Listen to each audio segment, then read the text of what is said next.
Hello, dear friends, and welcome to Sotnik-TV. Today is Wednesday, and we have another important live news show for our audience. My today's guest is Dmitry Demushkin, a politician from Russia, who is joining me now.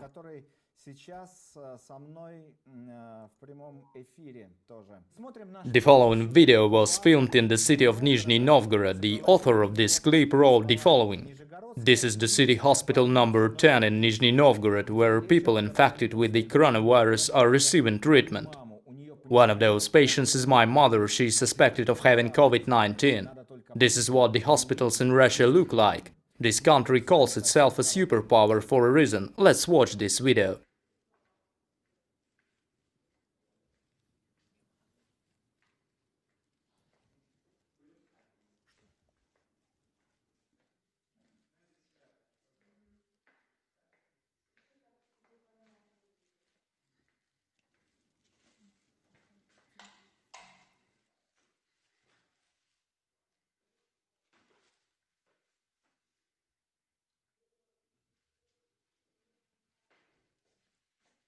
The shower room may be attended from 11 a.m. to 1 p.m. upon approval of a doctor.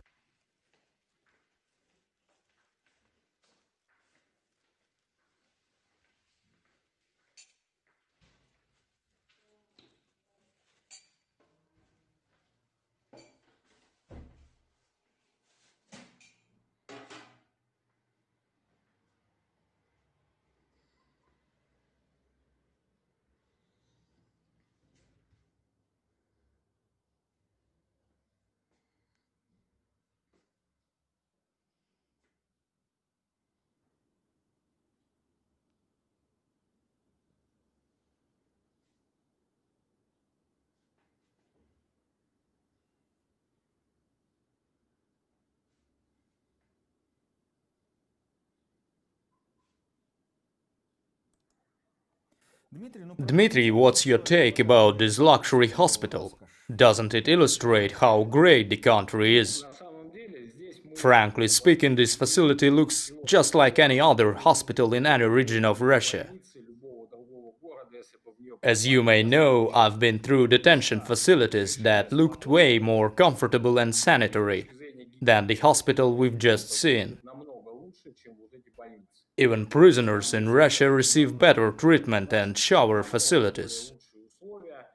Detention facilities are much cleaner and more innovated. What we saw in this clip can be seen in the Moscow region without visiting that Russian province. There's another problem. As you know, there has always been a lack of hospitals and enough beds in those hospitals.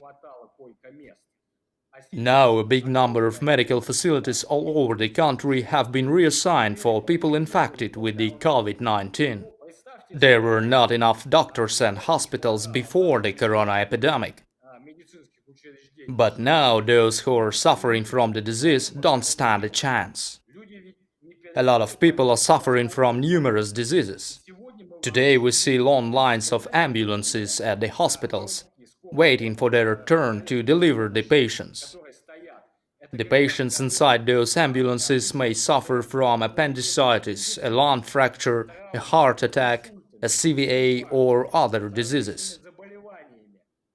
These patients can't get any medical assistance because many hospitals repurpose the remaining medical facilities for COVID-19 victims. It's a fact that over 1 million people die annually in Russia due to diseases that are not related to the coronavirus. That is a huge number. Planned cancer surgeries were cancelled because doctors and hospitals were repurposed and set up to treat the coronavirus. How the patients who do not have the coronavirus supposed to get medical treatment?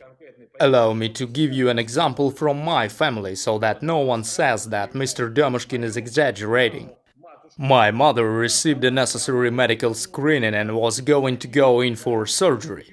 But she got kicked out of the hospital the day before the surgery, because the hospital was repurposed and would only serve those who are infected with COVID-19. My neighbor has died from a stroke recently because it took the ambulance too long to arrive at his home. Depending on the region, the number of ambulance calls in Russia has increased 20 to 40 times because of the epidemic.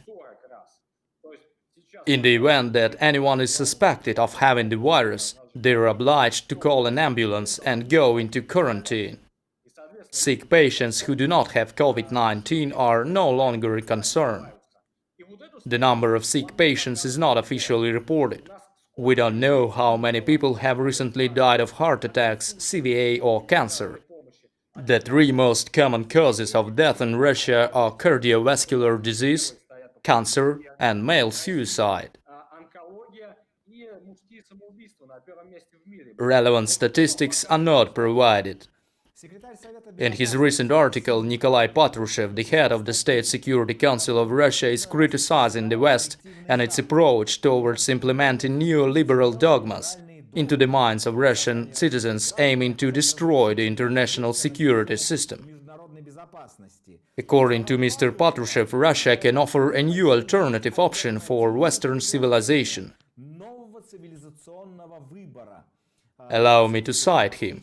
In contrast to the West, Russia is offering new options such as equity, justice, not interference into state internal affairs, the absence of a mentorship, as well as preconditions for a win-win cooperation. End of quote. Dmitry, what do you think Russia can offer the modern world?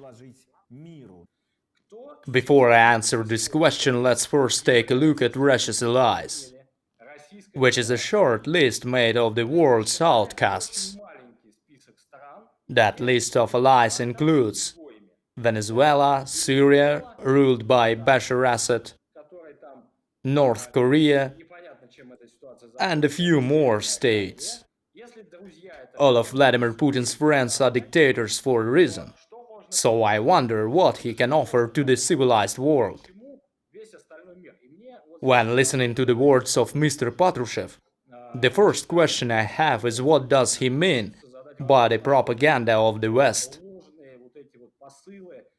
Does he mean freedom or maybe a fair election? Does he perhaps mean fair business competition or something else? I'm aware of the many problems the West is facing nowadays. In fact, Western multicultural policy has failed, and their so-called melting pot doesn't seem to work. Turks don't want Germany to remain German, and Algerians don't want France to remain French. There are so many ongoing controversies in the USA. Still, I don't understand what exactly Mr. Patrushev meant by propaganda from the West. If he was talking about freedom, fair elections and the alternation of power, I disagree with him. I don't think the West needs any of the constructions that Moscow can offer. Russia commits political persecutions. It bans political organizations and opposition candidates from elections. I doubt those are the values the West will adopt. If we take a closer look, the constitution of Russia seems quite liberal. It's way more democratic than some of the Western ones. The only problem is the authorities do not obey it. The Constitution of Russia grants freedom of assembly, marches and rallies. The only thing citizens need to do is to inform the authorities. However, it's extremely difficult to hold any political rally in Moscow, even though the Constitution grants unarmed people the freedom of assembly wherever they wish. In fact, this freedom has been abolished with a bunch of laws and regulations. According to the Constitution, every citizen has the right to participate in elections. However, being a Russian nationalist, I can say that no nationalist political party has even been allowed to register during the past 25 years. As for the free elections, allow me to recall last summer, when no independent candidate was allowed to participate in the elections. They were unable to exercise their right to ask for people's support. I'm unsure whether the citizens would vote for them or not, but they were unable or not permitted to even give it a try.